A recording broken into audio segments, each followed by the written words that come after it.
Imagine a sports car so light you could literally pick up the back end and swivel it like a bar stool. That's not a joke. It's the Kleinschnittger F-125, the German roadster that proved you didn't need horsepower to have headlines. Built from war-surplus pots, pans, and pure stubbornness, this pint-sized machine somehow became an export success. And today, it's one of the rarest microcars on the planet. Ladies and gentlemen, clear your calendars, hide your espresso machines, and prepare to squint, because today we're talking about a car so small it could park inside a smart car's glove box. A car so light, a decent sneeze might blow it into the next postal code. No, it's not a prank. This little legend actually existed, and it ran on two things: gasoline and audacity. Say hello to the Kleinschnittger F-125, the aluminium roadster that made fun-sized look like a lifestyle. Smash that subscribe button for more insane vehicles, because where else are you going to hear about a car you can reverse by picking it up like a wheelbarrow?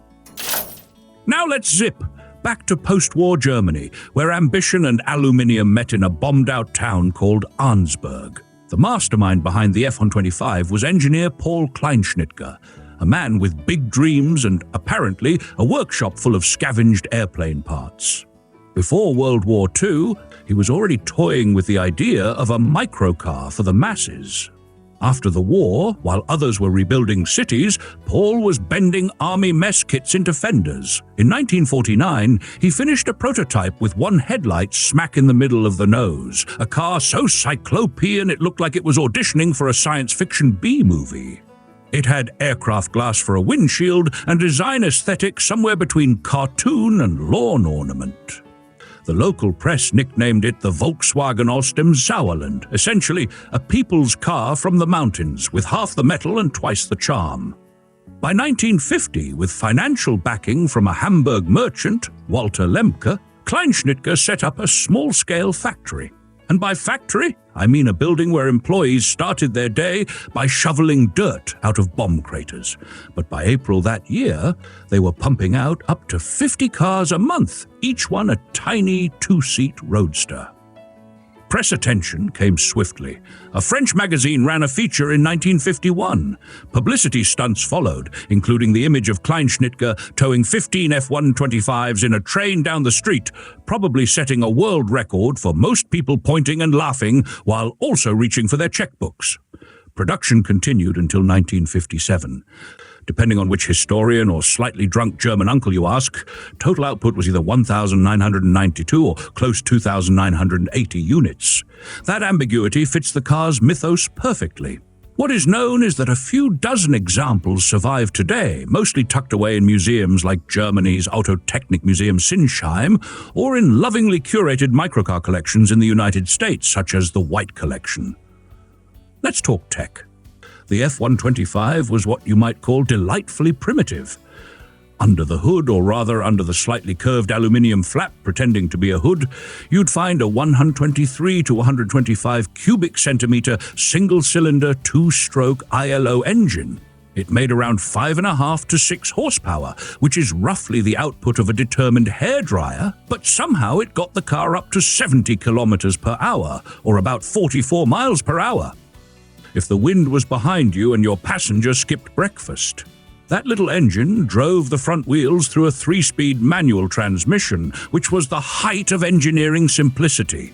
There was no reverse gear. If you wanted to back up, you just got out, lifted the rear end, and pivoted the car like you were rearranging patio furniture. Drivers developed surprisingly strong biceps. Fuel economy was absurd, in the good way. Reports list consumption at 2.5 to 3 liters per 100 kilometers, which is about 80 to 94 miles per gallon. That's not just efficient, that's laughs in the face of oil prices efficient. The F-125 didn't just sip fuel, it barely registered on a scale. Depending on trim and optional straw-filled seats, yes, straw, it weighed between 135 and 150 kilograms. That's 298 to 330 pounds. You could tow it with a Labrador. The entire body was crafted from hand-formed aluminium, riveted onto a tubular skeleton frame. There were no actual doors, just low cutaway sides you could step over, assuming you didn't skip leg day. Suspension? Each wheel had its own independent rubber band spring setup. No, that's not a metaphor. It was literally rubber cords, patented by Kleinschnittger himself.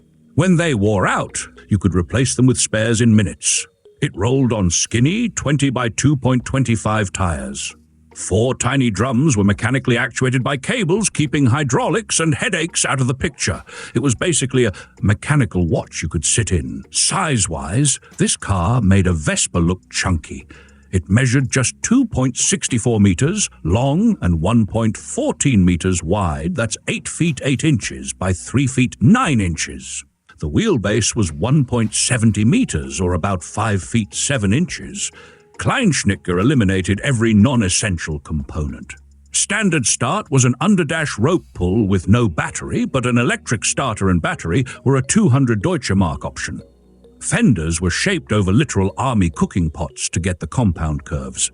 Honestly, this man deserves a medal for turning military leftovers into mobile whimsy. The car's simplicity made it cheap, cheerful, and incredibly easy to fix. While some surviving examples feature shiny chrome and fresh white paint, those were usually aftermarket upgrades. Early F-125s were bare bones, sometimes literally. And that's the brilliance of it.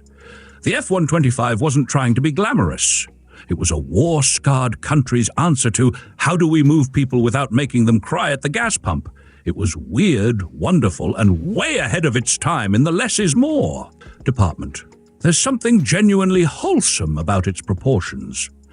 The cockpit barely fit 2 adults, more like 1.5, but the sense of fun was enormous.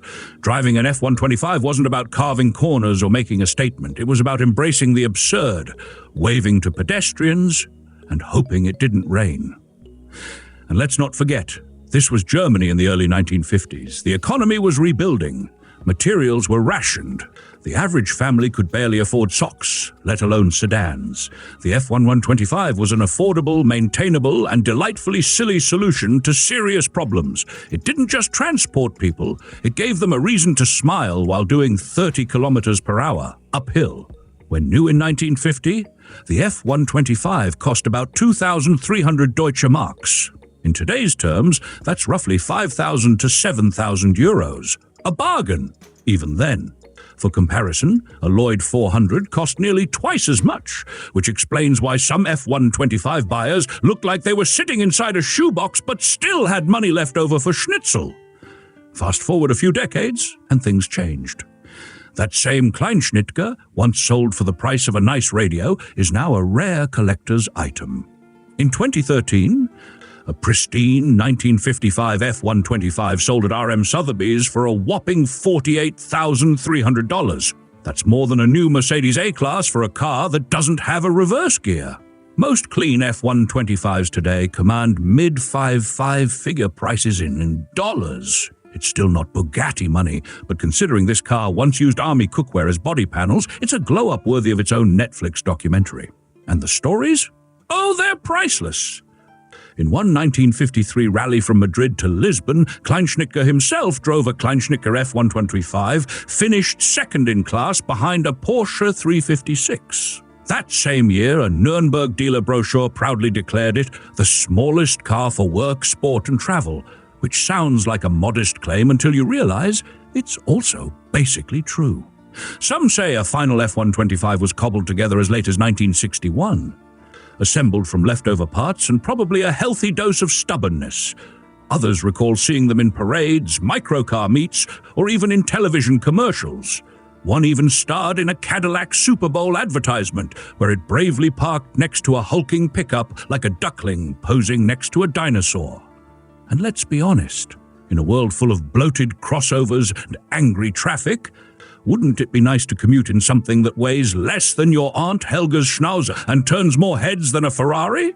Okay, maybe not more heads, but certainly more chuckles. Before we remember, whether you're driving a Bentley or a bicycle, the best ride is the one that makes you grin like a lunatic. The F-125 didn't just get you from A to B, it made you laugh all the way there. Stay curious, stay weird, and for the love of aluminium, always pack a poncho. You never know when your roof might just be a sunshade.